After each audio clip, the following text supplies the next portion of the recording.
You're quite studious. How splendid.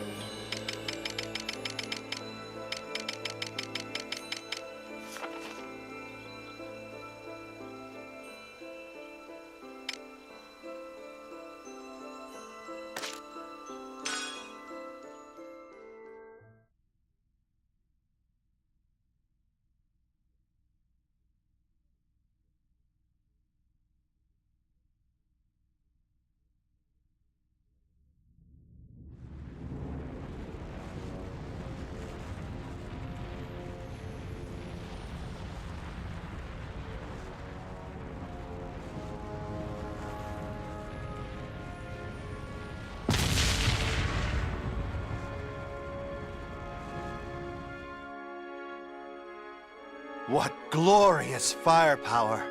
Behold the might of Ruse's alchemic tank, the culmination of our Empire's latest and greatest technological advances! Though a prototype, it is state-of-the-art and cutting-edge. The other major power's tech is just behind-the-times trash. Ruse's long-awaited taking of a warm-water port draws nigh. By capturing a port that doesn't freeze over in winter, we'll gain a sea route usable year-round, and the doors to His Majesty's conquest of Europa will be thrown wide open. Of course, those so-called superpowers won't sit idly by. But by the time they stand against us, we will have a full battalion of Mana engines with our new models at the core. On one hand, utilizing this overwhelming advantage would guarantee a military victory. On the other hand, why not use this to flex my diplomatic prowess, thereby forcing the European nations to bow to our every whim? Your Excellency, did something happen? I was just thinking about how bright our future looks. Our southward advance begins by conquering Jutland. We need a port to act as a base for our overseas expansion. His Majesty is ingenious to achieve that goal not through military might, but with diplomatic and economic pressure. We'll rope the major powers into joining our embargo, thus eliminating the possibility of outside interference. Essentially, we'll shut them up until the port is ours. I'm sure they too want Jutland's port, so much they can hardly stand it. If we can play to their greed, then...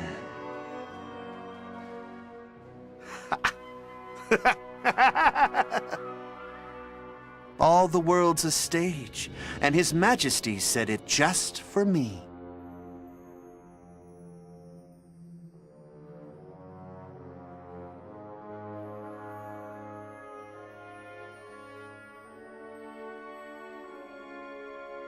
Oh my, you really shouldn't have, Your Imperial Majesty. He did say he'd build me a new boat, but I never imagined it would sail through the sky. Such a terribly interesting man.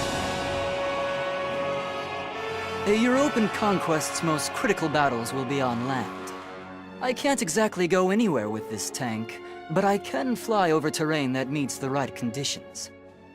The tactical advantages this ship's mobility shall provide are unfathomable.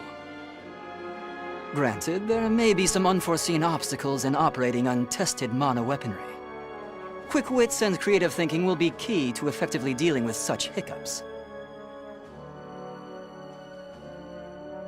Now I get it. I'm the only man who can make full use of it. Your eyes are as keen as ever, Your Majesty. Above all, I'm happy to be back on solid ground. This will be my first land battle in a while. Ready or not, piloting an airship is going to be one interesting ride. I'm truly honored, Your Majesty. I'll have fun with this.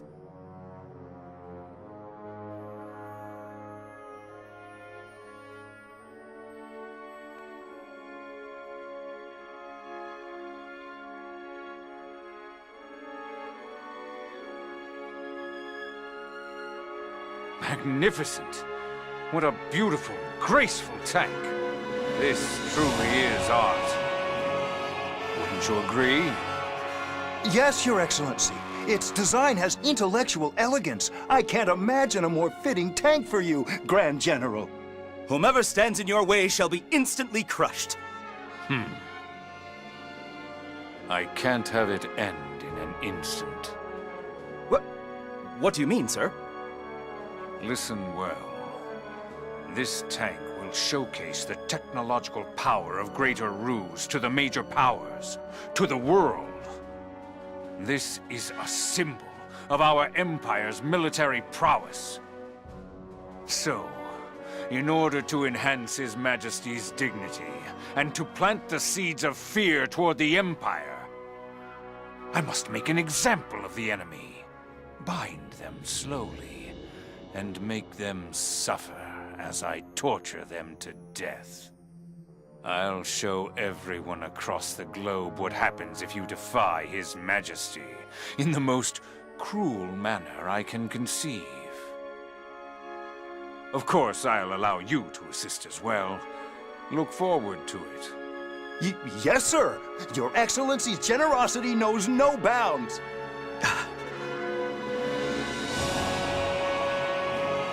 I vow to devote myself to repaying His Imperial Majesty's generosity.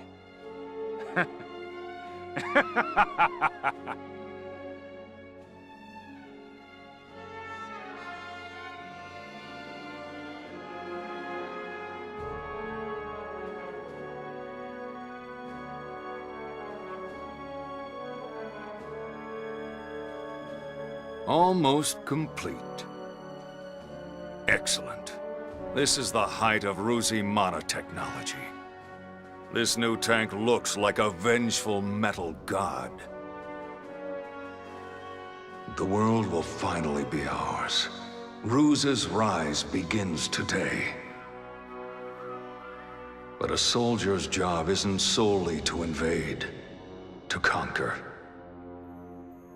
True honor is achieved by protecting all that we've accomplished. No one thought a humanoid tank could be built due to the technological complexity of its design. This tank represents all that our great country is capable of accomplishing. Once stationed at Savast, this grand achievement will watch over Greater Ruse like the metal god that it is. Knowing our defenses are so strong will bolster the confidence of our soldiers, giving them the peace of mind to march into the heart of foreign countries in the name of Rusi glory.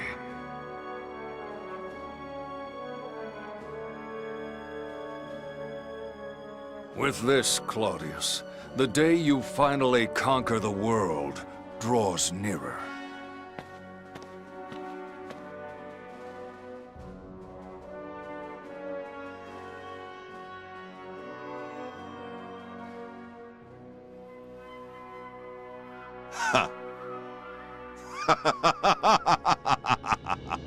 What are you laughing at?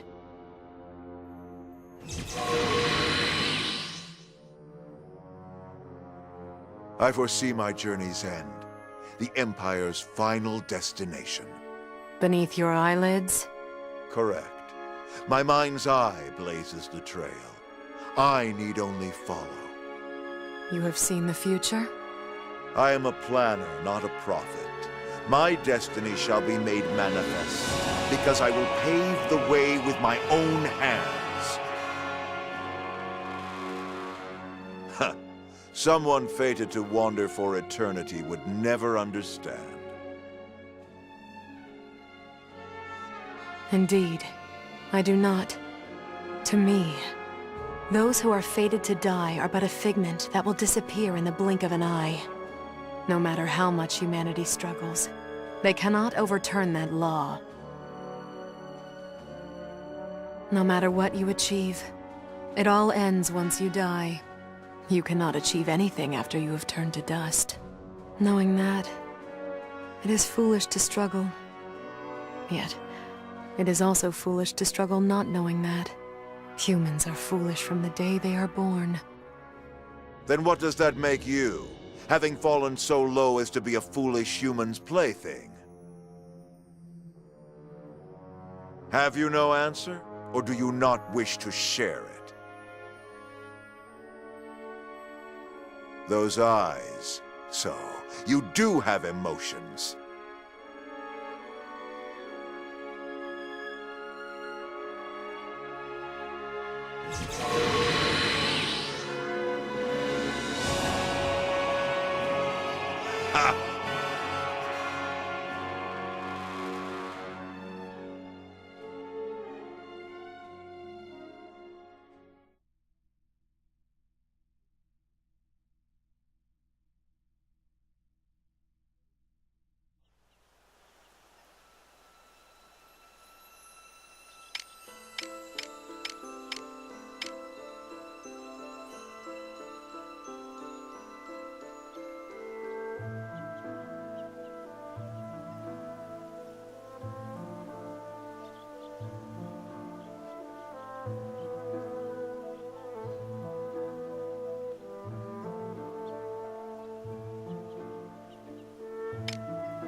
That is just one part of history.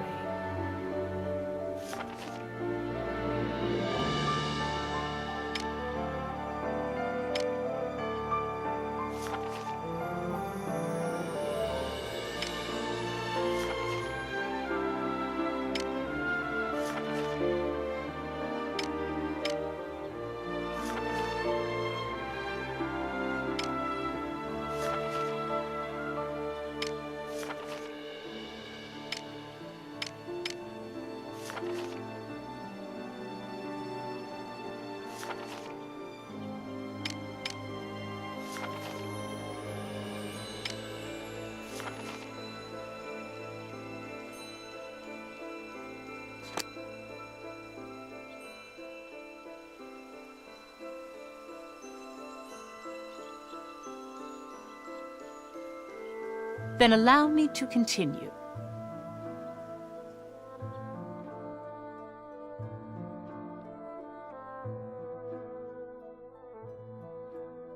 I can understand that soldiers die during war. However, according to your story, Professor, Amlet the traitor went out of his way to kill one of the Empire's grand generals. Why did he go to such lengths? There's a reason behind his actions, as well as why this grave was built as the traders had requested. It could all be seen through the actions of the princess after she had witnessed him kill the Grand General.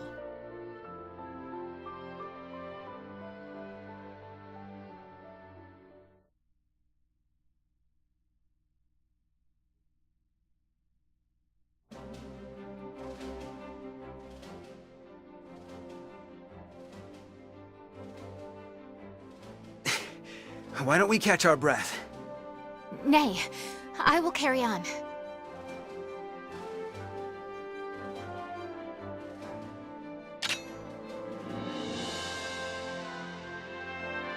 Commencing operation! Huh. Yeah, in the name of juggling! Huh. Oh no!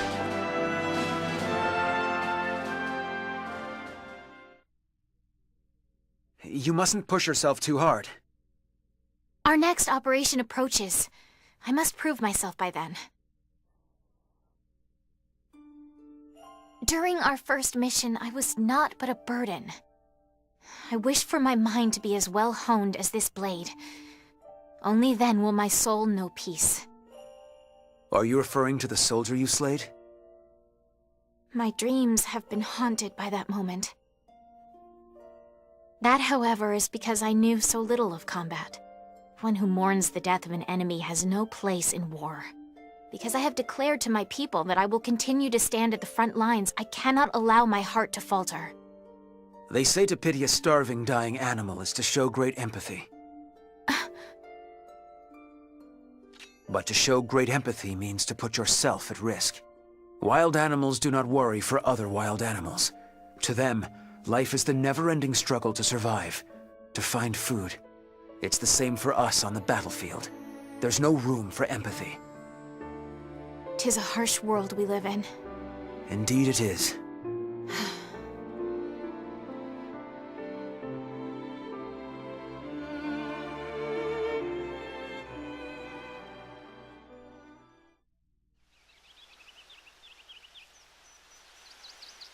From the palace terrace, everything looks black and white. That's why you picked up the sword, Your Highness. Because you have a responsibility, both as a citizen and as royalty. Just so. I wouldn't want you to lose your emotional investment in all this. Nor would I. Yet that is precisely why I worry about Anlet. I've pored over countless records, but there is nothing on him prior to his adoption. The lack of information on him is highly unusual. Did he share anything with you during your time at the Institute? Not at all. He never was the type to talk about his past. Huh. Perhaps I will ask the professor. Professor? Our former teacher. I am certain she would... Your Highness! Finally, I found you. Don't you know how troublesome it is when you go out without telling me where? She needed a quiet place to practice her swordsmanship. Can't get any training done with you bothering her. Had we told you, you would just follow along and pester us here. Like you're doing now. Oh, hush. Now, milady. Let's return to the palace. I'll train you myself, if you please. I've wielded a sword against my nagging brother many a time, so I'm confident in my skills. In fact, I'm positive your training would go better with me. Absolutely not. You never hold back. Or something to happen to the princess. I never held back against you because you're my brother.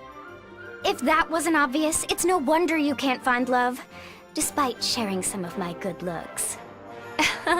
You two are thick as thieves, as always. Is that how it seems? Indeed. I already envied your kinship, but the bond you both share really is something special. Huh. What kind of sibling would you wish for, Princess? A kind and caring big sister? Or a rambunctious little brother? Let me see. Either way, I certainly would be content. But if I had to choose, I'd prefer an elder brother. One on whom I could always rely. Someone like Godot, for instance. You are too kind, Princess. Oh, is that... Are you blushing?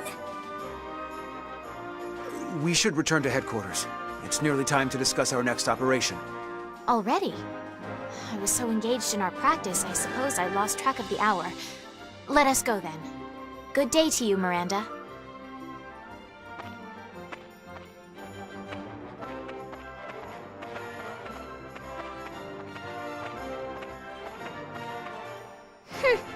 Guess my big brother's got a soft spot, after all.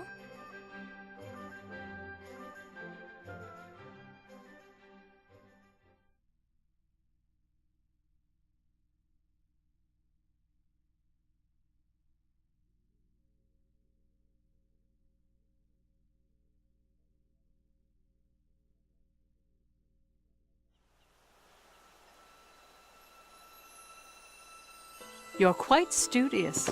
How splendid.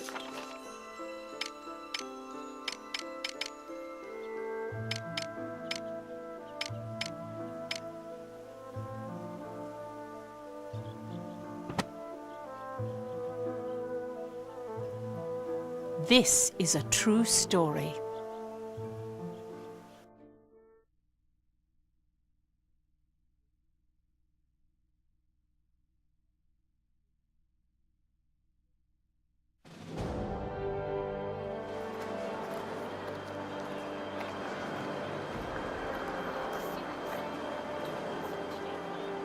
Even the young individuals who would later be branded as traitors each had a place to call their home.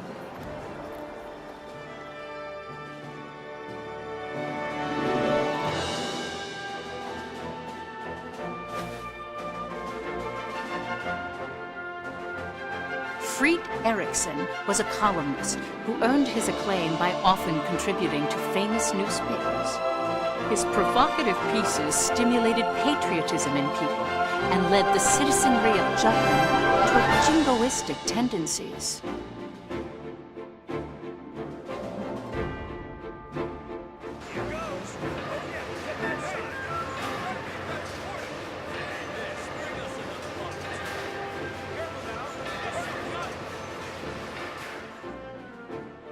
Basil Sabanci inherited his adoptive father's company and factory. Through hard work, he solidified his position in the Ragnite industry and used his resources to support Jutland's forces.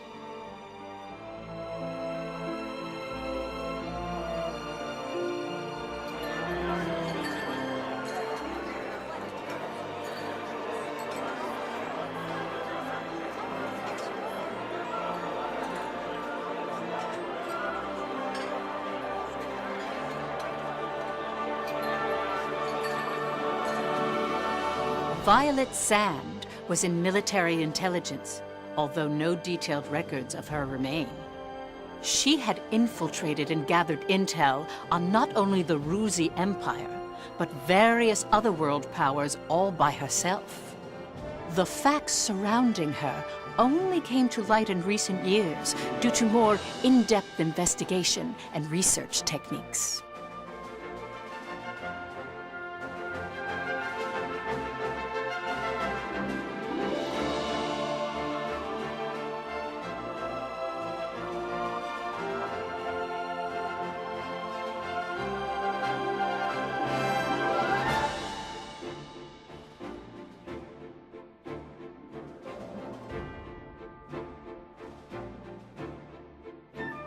Solomon Kallenberg, a prominent member of Jutland's parliament, was said to be the brains behind the traitors. A capable and elegant man from an affluent family, his reputation was renowned in political and social circles. He thrust himself into politics, suppressed the non-radical factions of parliament, and allowed the war to continue.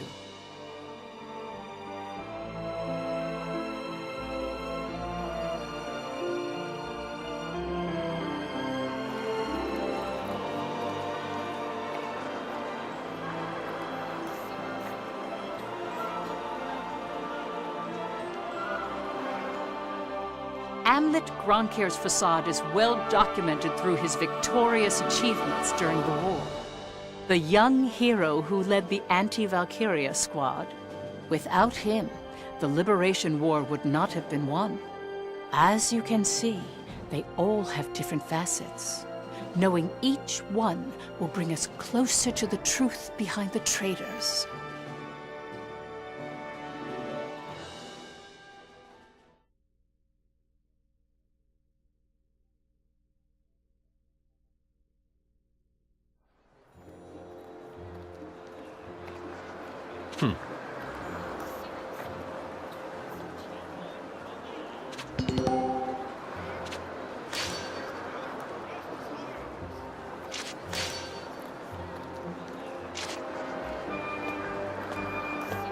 What's up?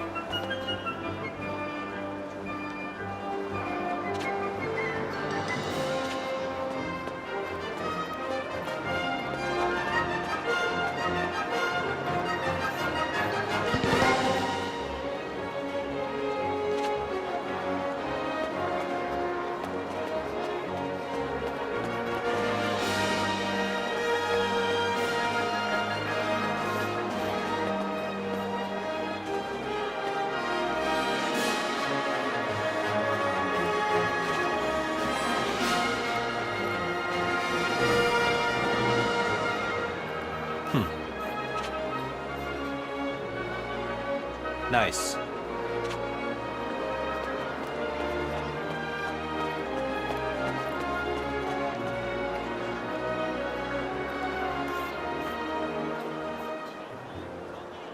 Come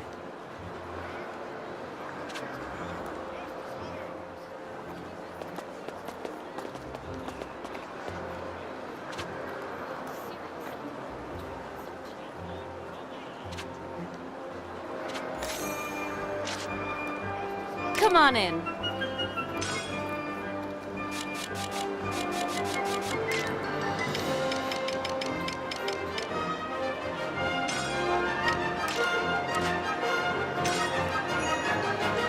Come back anytime.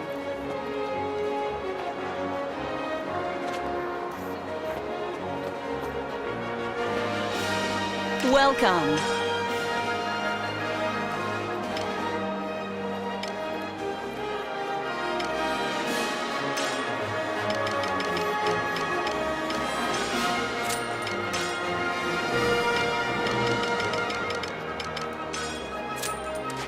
Have a good one.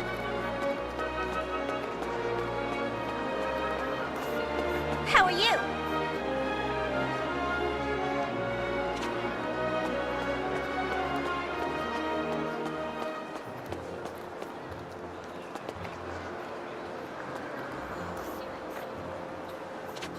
Nice.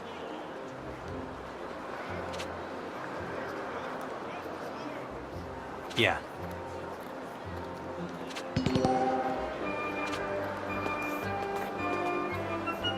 Welcome. Come again.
Hey.